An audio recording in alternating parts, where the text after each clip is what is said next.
G'day, this is Chris Savage from RL Ministries in Australia, welcoming you to this session of the book of Ezekiel. I pray that it will be of benefit to you and help you in your Christian growth. Thank you for coming along. Okay, thank you for coming along. We're now into session 10. We're going to be looking at chapter 14, verse 21, right down to chapter 16, verse 34.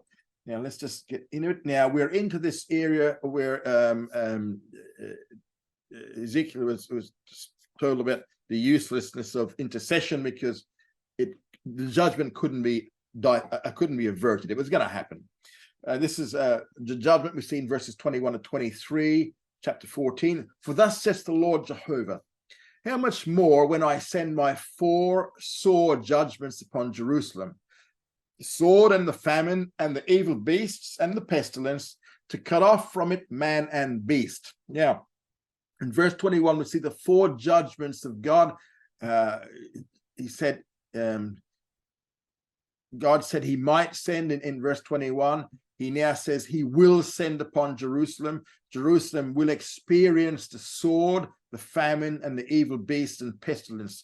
If you look into the book of Jeremiah, a very similar thing.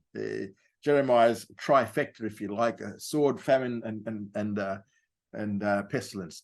Now, these things had been promised by Moses for persistent disobedience to the Mosaic law.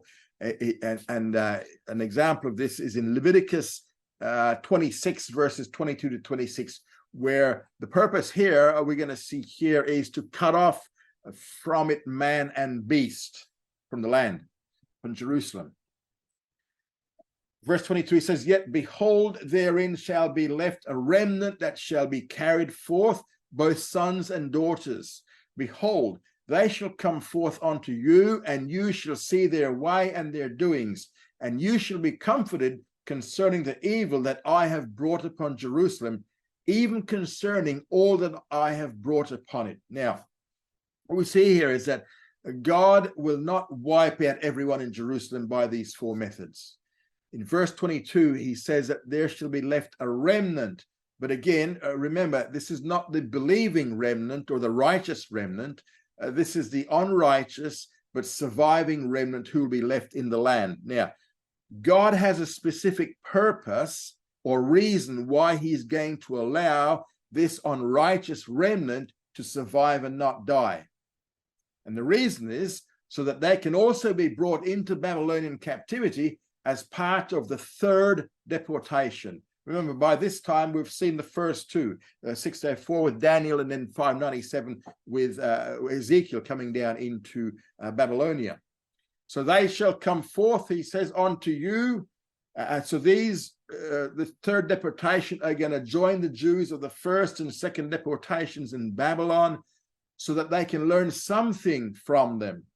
Now, the question the Babylonian Jews are asking is, why? Oh God, why would God deal so severely with Jerusalem in the way that Ezekiel is speaking about? Why would a loving God do all of this? They're going to get a very vivid answer, because God is going to bring the surviving unrighteous remnant out of Jerusalem to Babylon. And those of the 1st and 2nd deportations who are already in Babylon are going to be able to observe these new exiles and see how they act. He says, you shall see their way and their doings. One thing that they're going to see is just how wicked these people are. So in the end of verse 22, when they see this, those who are already in Babylon as exiles will be comforted concerning all the evil that I have brought up in Jerusalem. Well, what does that mean?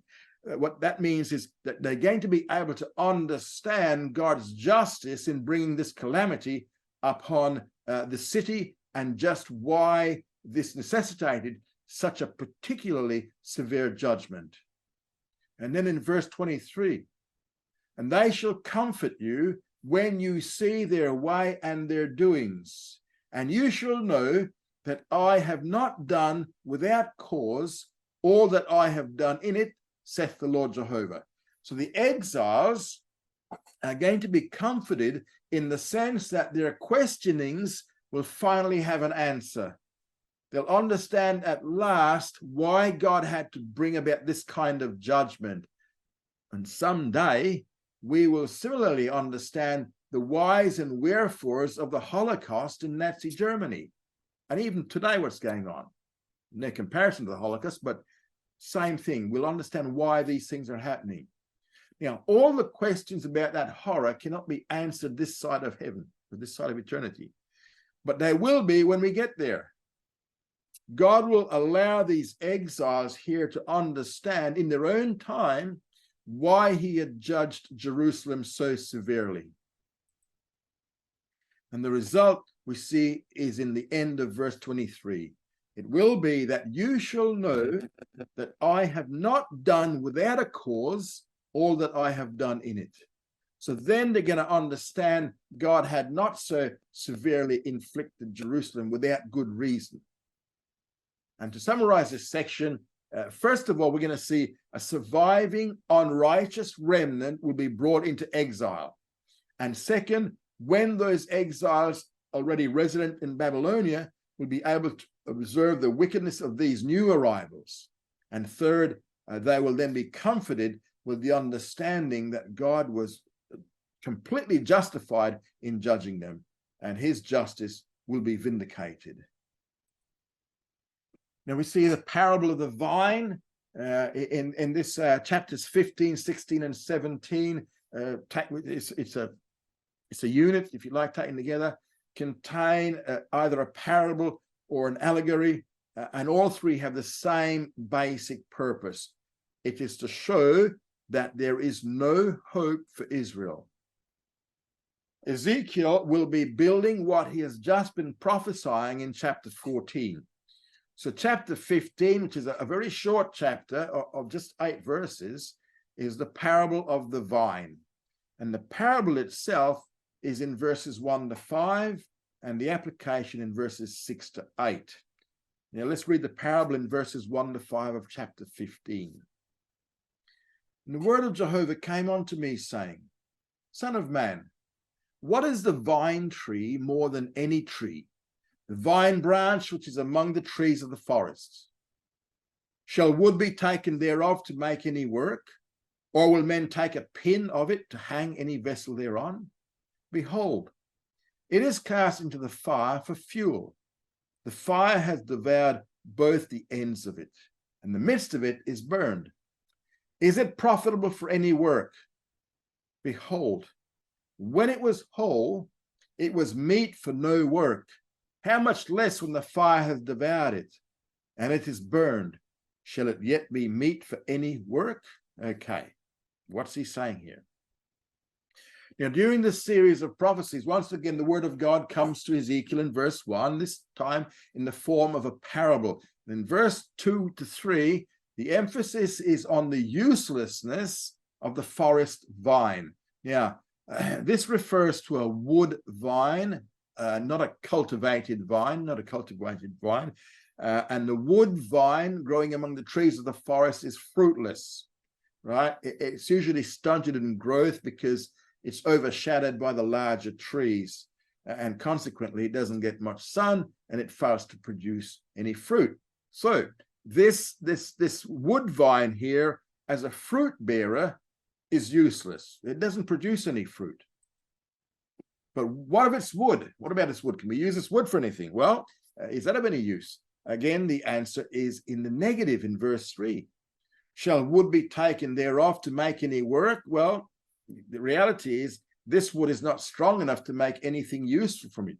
You can't make furniture or chairs or anything like that. In fact, not even so much as to make a pin of it to hang any vessel thereon. Now, the word pin here refers to the long wooden peg, which was usually fixed onto the center post of a tent, and important vessels and valuables would be hung on this pin. If you want to have a look at have a read of it, Isaiah 22, verses 23 to 25. Isaiah 22, 23 to 25 speaks about this. So even the wood from this wood vine was of no use, even for hanging something on it. So we have the conclusion in verse 4 is that the wood vine is totally useless, no good for anything. about the only use for it is to be cast into the fire for fuel.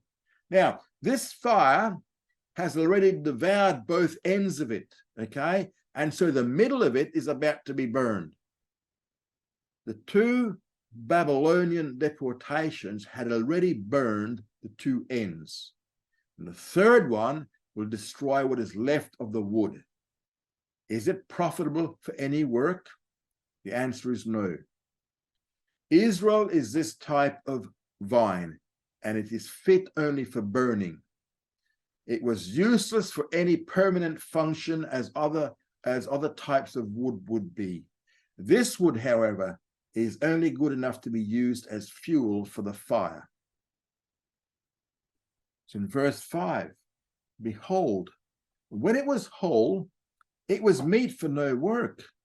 How much less when the fire has devoured it, and it is burned? Shall it yet be meat for any work? So as the parable ends, the emphasis here is on its total uselessness. When it was whole, it was meat for no work. It was good for nothing. How much less now that it has been burned? So if this vine was of only limited value while it was intact, how much less value will it have once it has been burned in the fire? Well, that's the parable. Now we see the application in verses 6 to 8 of chapter 15. Therefore, thus says the Lord Jehovah, as the vine tree among the trees of the forest, which I have given to the fire for fuel, so will I give the inhabitants of Jerusalem. And I will set my face against them. They shall go forth from the fire, but the fire shall devour them. And you shall know that I am Jehovah, when I set my face against them, and I will make the land desolate, because they have committed a trespass, saith the Lord Jehovah. Now, in verse 6, we're told that all of this is going to happen to Jerusalem. Therefore, what's the therefore for? Because of verses 1 to 5. As the vine tree is given to the fire for fuel, so will the inhabitants of Jerusalem become fuel for the fire. That's the application. The fire itself in verse 7 is the judgment of God. And once again, they will know who is God indeed when he sets his face against them. And then in verse 8, the effect on the land will be to make it desolate. Why? Because they have committed a trespass. They've violated the commandments of the law of Moses in general, and the laws against idolatry in particular. Remember, this is their biggest issue at this time was idolatry. Same thing Jeremiah was saying. He was prophesying in the land. So on the one hand, it says they'll go forth from the fire, but on the other hand, it says the fire shall devour them. So what's he mean here? Well, those who came out from the fire, right, are the people who went out in the first and second deportations. They won't be there for when Jerusalem is burned. But this fire will still devour, because while these two deportations left the city of Jerusalem intact, the third one will bring about the destruction of the city by fire. Remember, Nebuchadnezzar, when he attacked it, he burnt the city, he burnt the temple down to the ground. And the point of the parable of the vine, as it's stated here, is that there is no hope for Jerusalem. It is destined for the fire. It has become useless. Remember, we've already seen the Shekinah glory depart from the temple. He's no longer there. He's left the land. Now, just a bit about the parable and an allegory here. I mean, just see, chapter 15 is very short, isn't it? Just 8 verses. Well, Ezekiel makes up for it in chapter 16 with 63 verses. Now, he does this more than once. I know he didn't put the verse numbers in, but this is the way it pans out. Chapter 19 also is a short chapter with only 14 verses, but he follows this with 48 verses in chapter 20. Now, in chapter 16, we have an allegory of the unfaithful wife. So as the word of God comes to Ezekiel in chapter 16, verse 1, This time, instead of a parable, it comes in the form of an allegory. Now, there's some differences between a parable and an allegory. Here we have one of each back to back, right? Chapter 15, the parable, chapter 16, the allegory. First of all, a parable has one main point. An allegory will have many points. Second, a parable is true to life, what we mean by that? Well, people know about the existence of these wild forest vines and that they were only suitable for firewood. But an allegory need not be true to life, okay? It's a story. A parable generally uses the past tense, but not always. An allegory has a mixture of tenses, so that it might go back and forth between past, present, and future. And the fourth thing about the parable, a parable is an extended simile where something is said to be as or like something else. An allegory is a story. Now, because chapter 16 contains some graphic sexual details, according to the Mishnah, Rabbi Eliezer ben Hikanas said, this chapter 16 of Ezekiel, is not to be read or translated in public. So because of its sexual details, this passage is not part of the reading of the prophets in the synagogue to this day. Yet, this is the word of God, and it must be expanded upon. It's like any other part of Scripture. Now, in verse 2, the purpose of this allegory is to cause Jerusalem to know what her abominations are. And this story then is an allegory that concerns Jerusalem. And in this case, Jerusalem will represent the entire nation.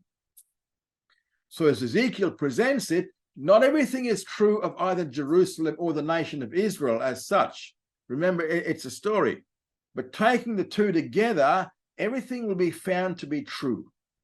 We start with verses 1 to 5, with Jerusalem being looked upon as an abandoned child.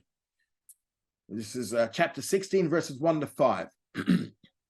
Now again, the word of Jehovah came unto me, saying, Son of man, cause Jerusalem to know her abominations, and say, Thus saith the Lord Jehovah unto Jerusalem, Thy birth and thy nativity is of the land of the Canaanite. The Amorite was thy father, and thy mother was a Hittite. And as for thy nativity, in the day thou wast born, thy navel was not cut, neither wast thou washed in water to cleanse thee. Thou was not salted at all, nor swaddled at all. No eye pitied thee, to do any of these things unto thee, to have compassion upon thee. But thou wast cast out in the open field, for that thy person was abhorred in the day that thou wast born. So, verses 3 to 5 spells out the circumstances of Israel's birth. And in verse 3, we now have her genealogy. The place of her origin and nativity is of the land of Canaan. That's where Jerusalem was geographically situated. It was a Canaanite city. The land of the Canaanite emphasizes the moral rather than the physical aspects of where she was located. It goes on to say her father was an Amorite, her mother was a Hittite.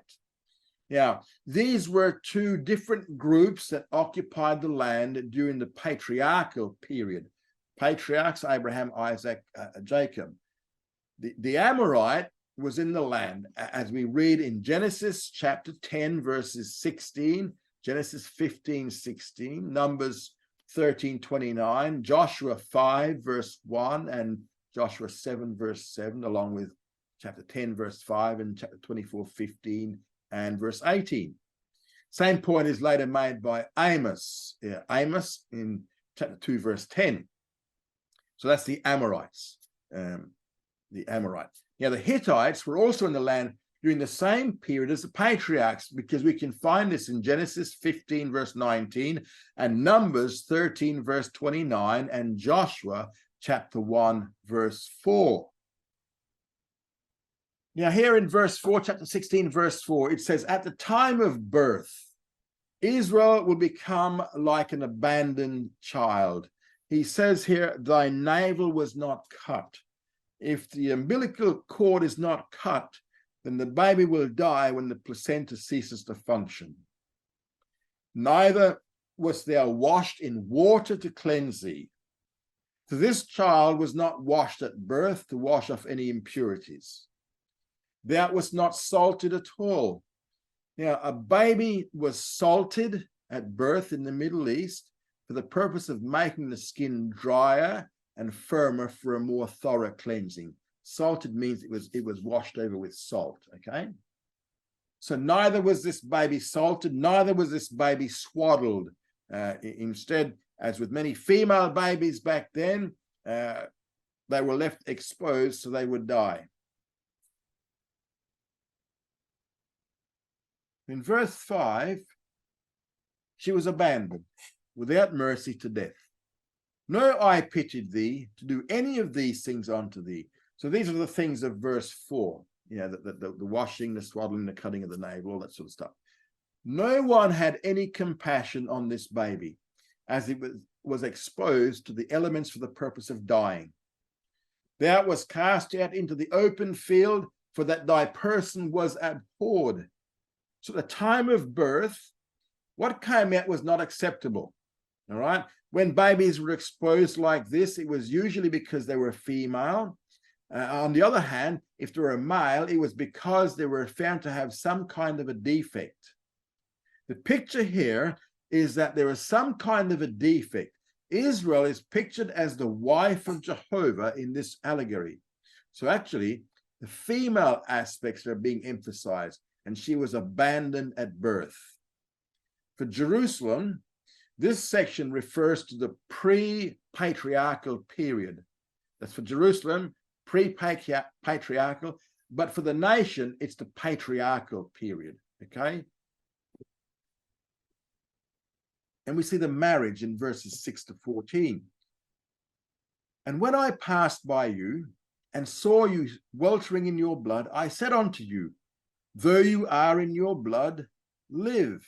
Yes, I said unto you, though you are in your blood, live.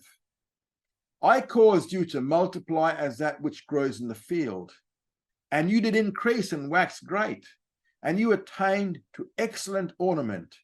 Your breasts were fashioned, and your hair was grown, yet you were naked and bare.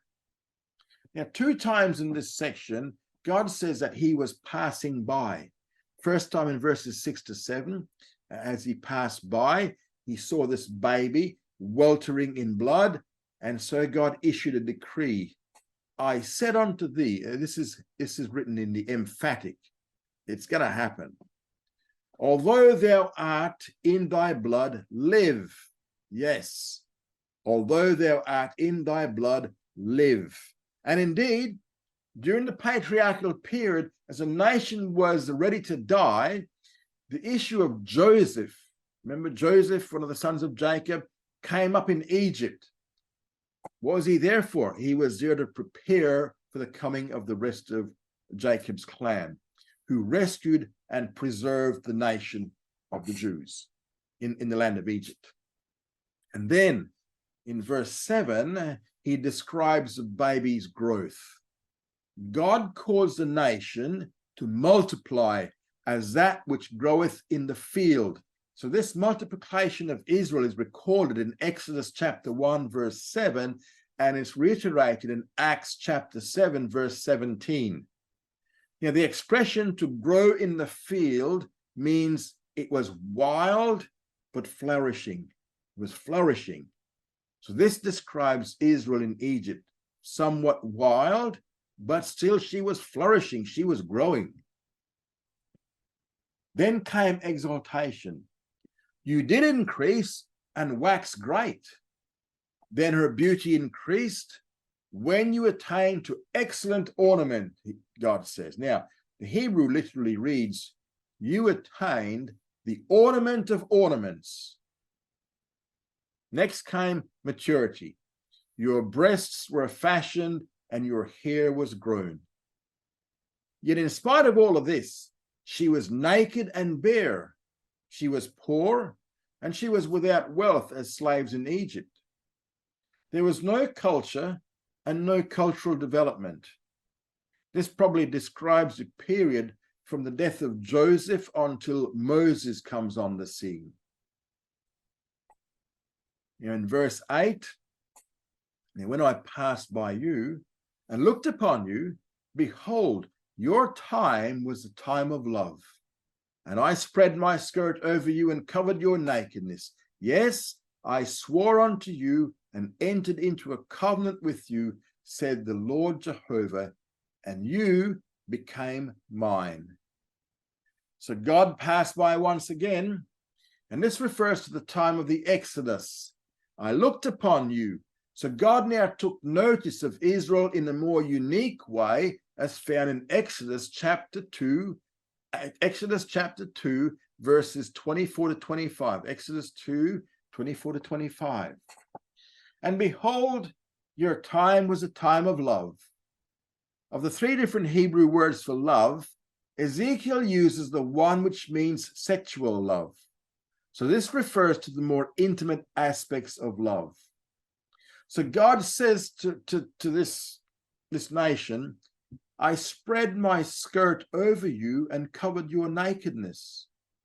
Now, in ancient Israel, this act was an act of espousal and marriage. An example of this is in Ruth chapter 3, verse 9, when Boaz covered Ruth with his skirt.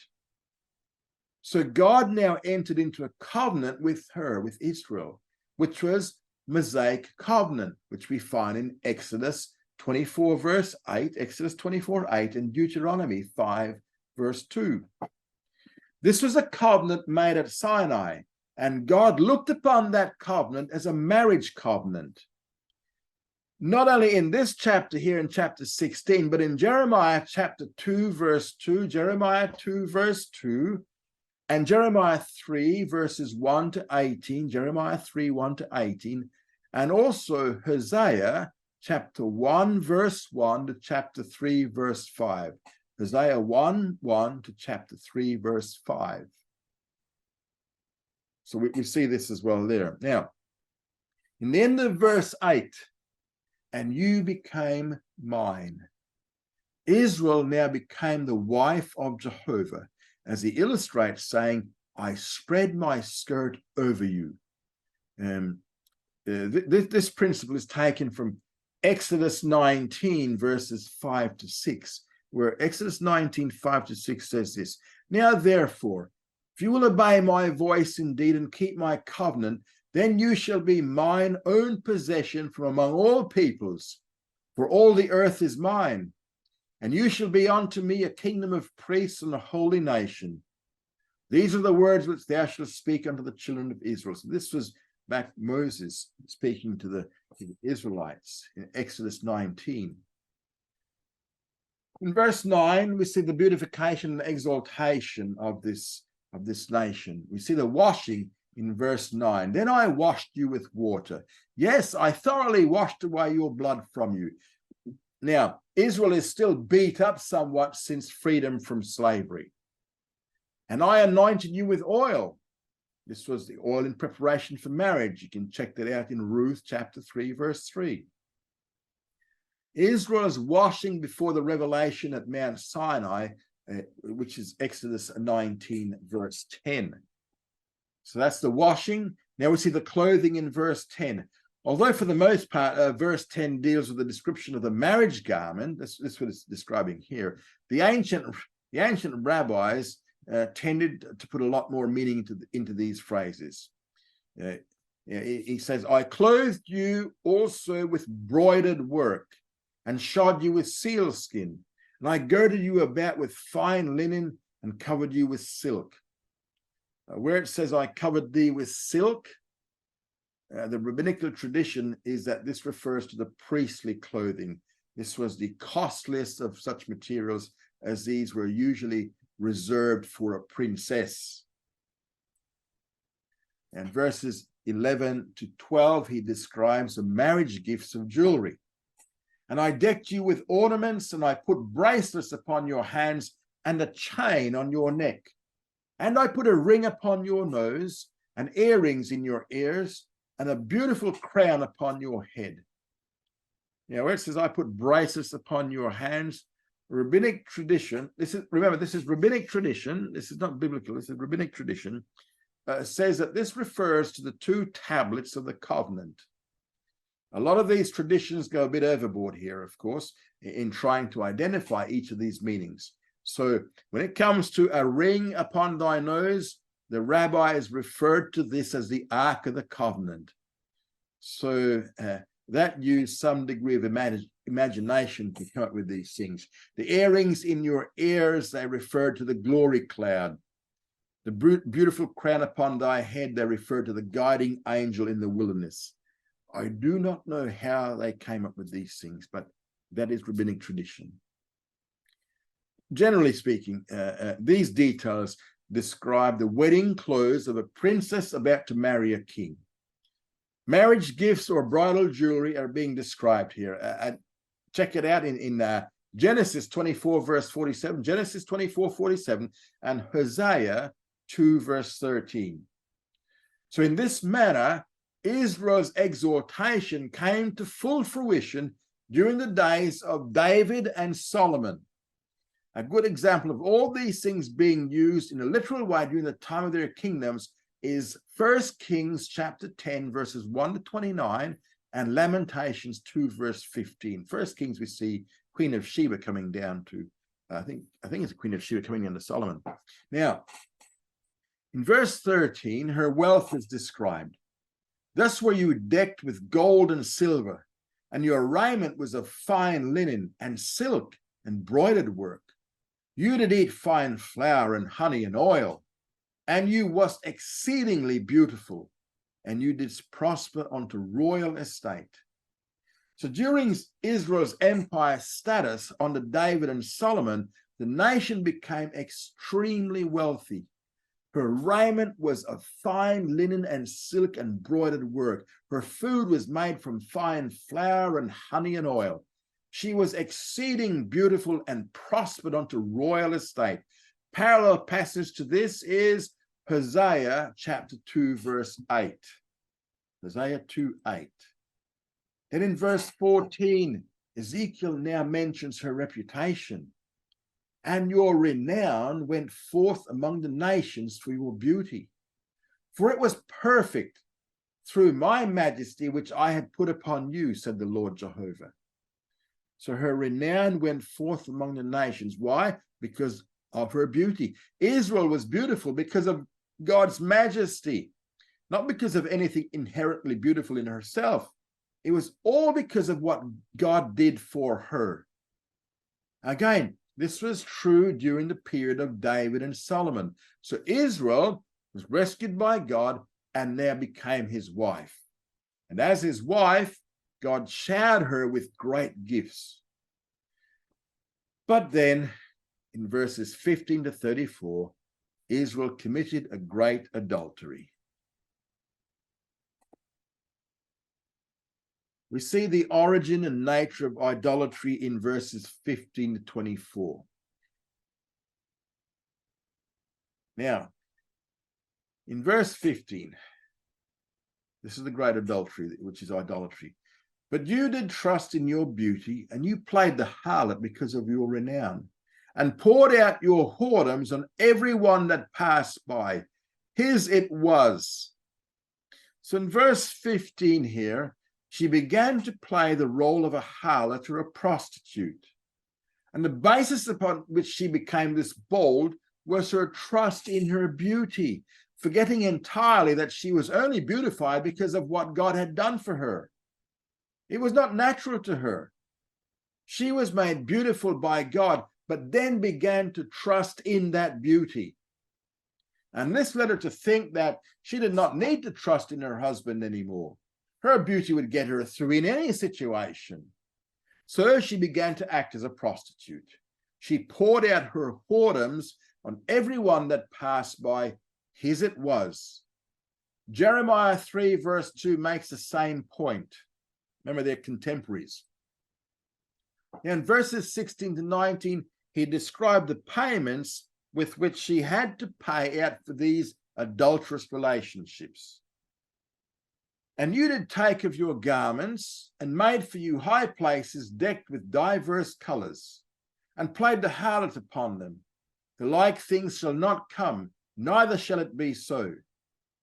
You did also take your fair jewels of my gold and of my silver, which I had given you, and made for you images of men, and did play the harlot with them. And you took your broidered garments and covered them, and did set mine oil and mine incense before them. What we see here is that she had to pay for her whoredoms with the very things that God had given her. In verse 16, the garments were given away to those other gods with whom she played the harlot.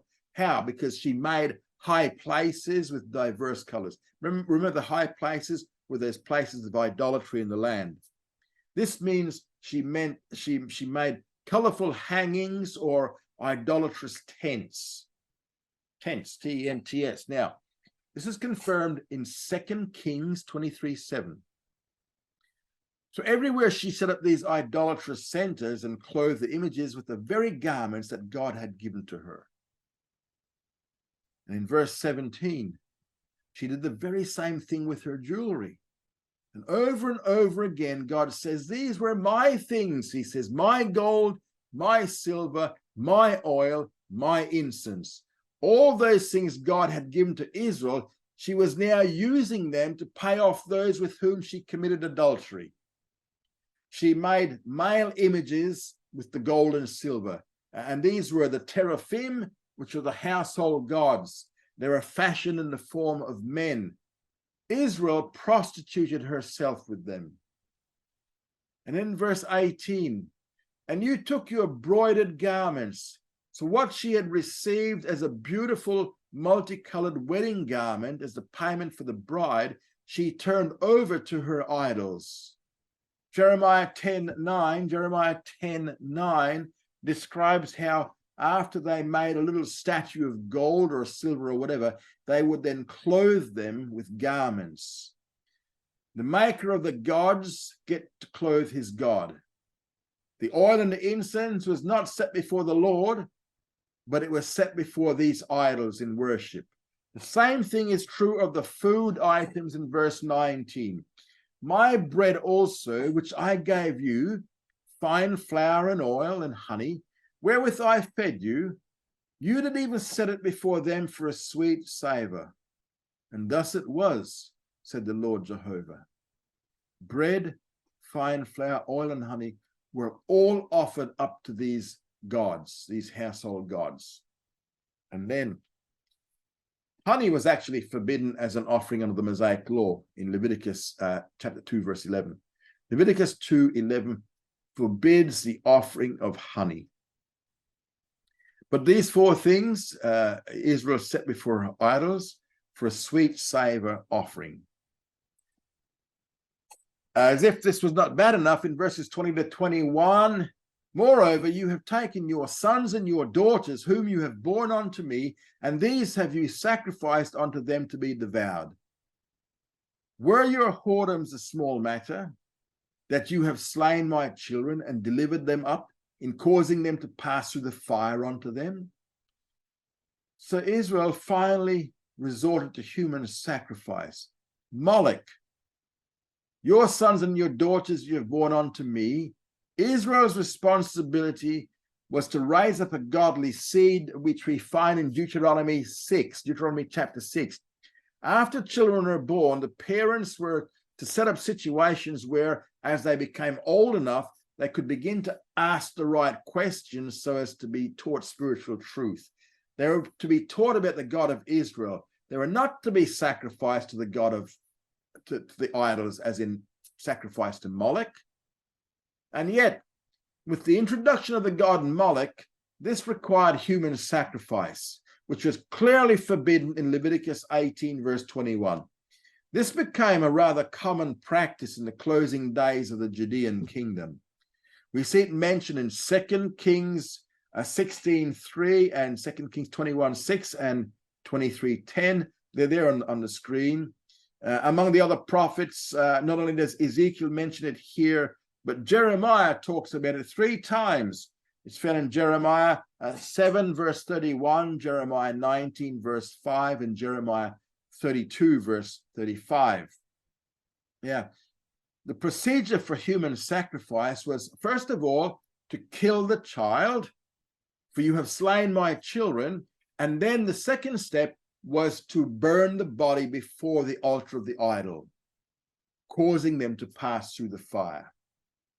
So as a result of all of this, in verse 22, Israel has completely forgotten her past. And in all your abominations and your whoredoms, you have not remembered the days of your youth when you were naked and bare and were weltering in your blood. So in all our abominations of committing spiritual adultery through idolatry, you have not remembered the days of your youth when you were naked and bare. And God rescued her as she was weltering in her blood. That then is the origin and nature of Israel's adultery. It is idolatry. Now in verses 23 to 29, Ezekiel now deals with its extent and magnitude. And this involved political alliances which led to religious alliances. Verses 23 to 25 describe their extent and magnitude. And it has come to pass after all thy wickedness, woe, woe unto thee, saith the Lord Jehovah, that thou hast built unto thee a vaulted place, and hast made thee a lofty place in every street. Thou hast built thy lofty place at the head of every way, and hast made thy beauty an abomination, and hast opened thy feet to every one that passed by, and multiplied thy whoredom. So in verses 23 and 24, again, the cause was idolatry. This is what brings down a severe woe upon the adulterous wife. In verse 24, this idolatry involved the building of vaulted places. Now, these vaulted places were small niches or shrines to foreign gods. And thou hast made thee a lofty place in every street. In every street of Jerusalem, there were these idolatrous statues. And in verse 25, she's guilty of spiritual adultery. She has turned her beauty into abominations. She was using her beauty to attract the lovers of verse 14. Thou hast opened thy feet to everyone that passed by. That is a euphemism for self-exposure. Why? In order to multiply her prostitution even further. Yeah, political alliances we see in verses 26 to 29. Also involved in this prostitution were political alliances with pagan, idolatrous nations whose gods Israel began to adopt. We saw this back in chapter 8. In verses 26 and 27, one of these alliances was with Egypt, the Egyptians. Thou hast also committed fornication with the Egyptians, thy neighbors, great of flesh, and hast multiplied thy whoredom to provoke me to anger. Behold, therefore, I have stretched out my hand over thee, and have diminished thine ordinary food, and delivered thee unto the will of them that hate thee, the daughters of the Philistines, that are ashamed of thy lewd way. The Egyptians, thy neighbors, great of flesh. This expression, great of flesh, means excessive sensuality. Excessive sensuality. Now, such political alliances led to religious adultery. Religious adultery. Now, it seems here that Israel did this deliberately to provoke God to anger. Because in verse 27, God is eventually going to punish Israel. He will stretch out his hand against her, as he has already done. And he's going to diminish thine ordinary food. The same point is made in Hosea chapter 2, verse 9. God began to decrease her material possessions. Now, involved in the original marriage contract as contained within the Mosaic covenant in general, was, as it is found in the book of Deuteronomy. Deuteronomy is the marriage contract book. There was a promise of abundance of material goods for Israel's obedience, but there was also a diminishing of those things for disobedience. Remember, God says, if you do this, I will bless you. If you don't do this, I will curse you. And so, because of this great spiritual adultery, God began to use the discipline by reducing her material goods. The land, for example, was not producing as much as it once did. The empire status gained under David and Solomon was lost. And even the exact holdings of the nation within the land of Israel began to decrease as a result of pressure from surrounding countries, especially the Syrians and the Philistines. Now, in particular, during the days of King Ahaz, the Philistines took over large sections of Jewish territory and settled down in it. So the literal fulfillment of this can be seen in 2 Chronicles 28, verse 18. Now, that phrase which we see there in this verse about the Philistines being ashamed of thy lewd way, it's a very ironic statement here. Why? Because the Philistines were hardly exempt from extremes of idolatry themselves. However, and that included temple prostitution. However, as bad as the Philistines were, Jerusalem actually shamed them. Jerusalem shamed the pagan nations around about them with her idolatry. Then in verse 28, we see the Assyrians turn up. Thou hast played the harlot also with the Assyrians, because thou was insatiable. Yes, thou hast played the harlot with them, and yet thou wast not satisfied. So the Philistines are mentioned in conjunction with the Egyptians because they were allied together. Even having played the harlot also with the Assyrians, she still wasn't satisfied. And in verse 29, thou hast moreover multiplied thy whoredom unto the land of traffic, unto Chaldea, and yet thou was not satisfied herewith. So she turned to the land of traffic, unto Chaldea and the Babylonians.